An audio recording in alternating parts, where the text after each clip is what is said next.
Nation of Fit in 10, welcome to day 10 of the challenge. We are now officially 1/7 through. Long ways to go, of course, but it goes by super fast. As I remind you, you got to take advantage of each and every day.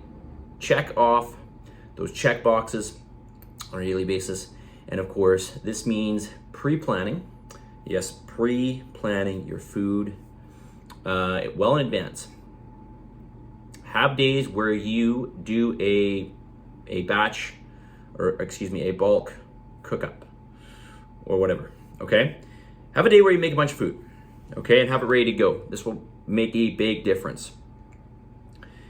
What else did I want to say here? Question that somebody asked me in class. Oh, no, before I go there, please make sure you send me in your feedback, www.trainonmain.com/fit in 10 check-in. I reminded you in Slack. Okay, I put it in the announcements channel. The link is there. Send me your feedback. Only takes a couple minutes. All right. Somebody asked me today about, if they have a day where, well, I'll just specifically give you the example. This person's skiing all day, okay, or most of the day. And the question is, should I be eating more that day or throughout the day because I feel like I am getting weak when I am out and about doing this amount of energy expenditure. And I will tell you that, one day of a higher energy expenditure, even if it's on a weekly basis, is not going to make that much. It shouldn't make that much of a difference in terms of how much energy you have throughout the day. What will make a big difference will be your levels of hydration.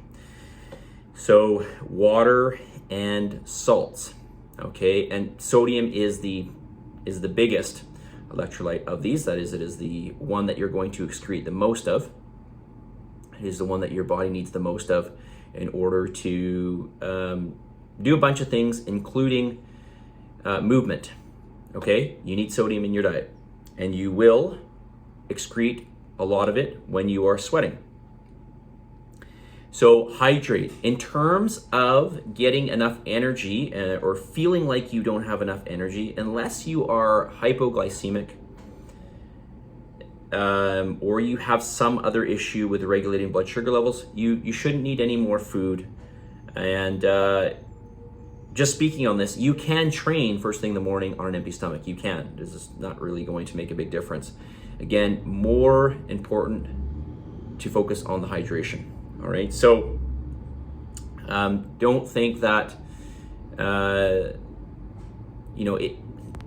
if you're suffering from, for example, shakiness while you're out skiing, I'm just using this as a specific example, or whatever you're doing, okay, this is not normally a food issue. This is more likely a hydration issue. We have tons of energy stores in our body, okay, so even if we're super hungry, we have got glycogen in our liver, we got glycogen in our muscles, and we have, most of us do, including myself, even your coach, have fat stores, all right? And your body will tap into these if it just so needs to. But, it probably won't. It's probably just gonna tap into your glycogen stores, all right? So just make sure you're well hydrated. And I'm not saying don't worry about eating, but just follow your regular diet and try to get in even amounts of macros, throughout the day. Get these pulses of your proteins, your carbohydrates, and fats in one group throughout the day. Okay. More feedback here. So this person writes. First half of the week, I struggled to find enough protein in the day. Adding a protein shake has made this easier has made this easier to achieve. And I am now able to get within the 10% zone, I guess. He meant right. On average, fairly consistently. I am finding that my carbs are lower than goal. because I'm focusing on high protein vegetarian sources, I find my carbs tend to run lower than needed. Okay, this is normally not the problem that I see with vegetarians or vegans. Usually it's the opposite, right? They're putting in more foods, more vegetarian foods or vegan-based foods to get their protein up, and as a consequence, their carbs go over. So in your case, I would just add in more basically pure carbohydrate foods or near pure carbohydrate foods. Unless you are absolutely stuffed and you can't do it. All right, I don't want you to force feed food in, but again, getting in those foods, especially those nutrient-dense foods, carbohydrate-based foods, fruits, vegetables, tubers, these foods that are in their most natural state and contain a lot of nutrition, okay?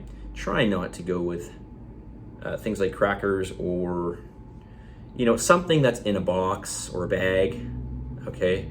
Well, maybe bag's not the best example because potatoes come in a bag, but you understand what I'm saying. The less processing, generally speaking, the better, okay? By the way, I have a shipment in of isobars. Those are great to pack with you if you are out and about. They've got a great mixture or a great ratio of carbohydrates, fats, and proteins per bar. Any advice? 6.5 minutes. Okay, let me just do this last one here. I know I'm supposed to make these videos shorter. Any advice from past participants in how they achieved success? Okay, so I will tell you about one person today, and that was somebody who did the challenge some time ago. It was probably 3 or 4 years ago. I think it was 3 years ago. I think it was 2019. Anyways, probably 3.5 years ago.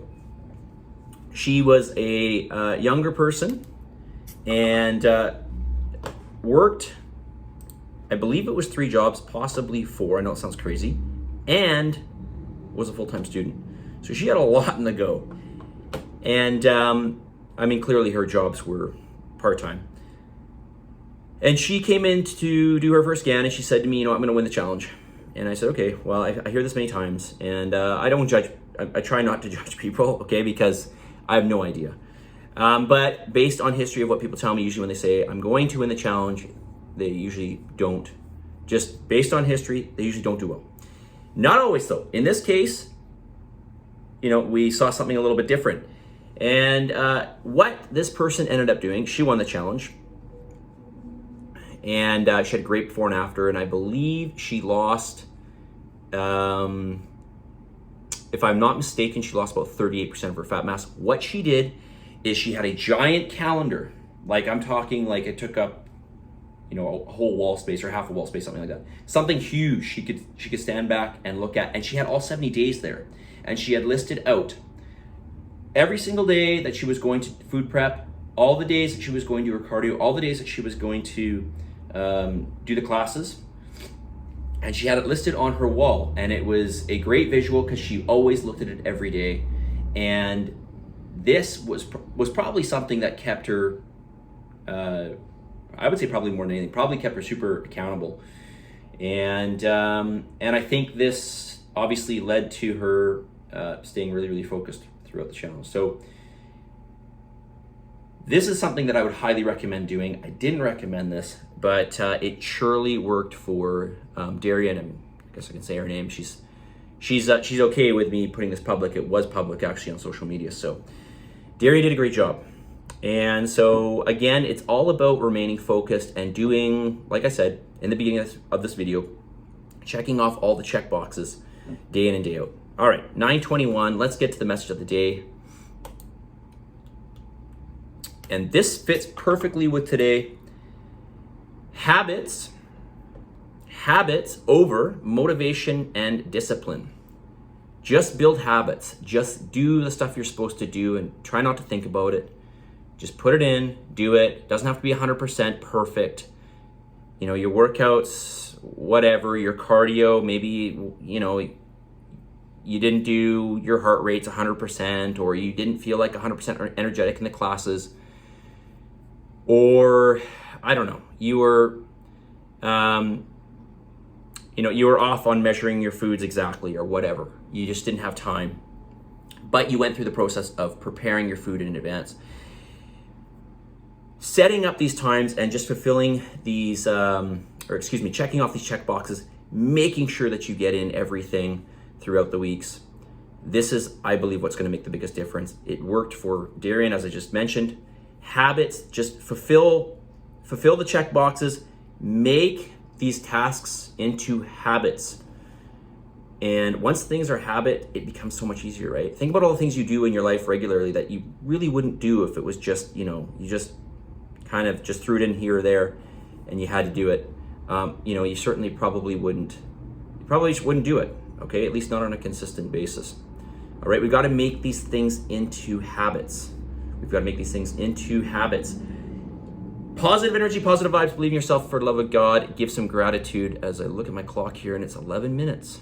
All right, well, tomorrow's will be shorter, I promise you.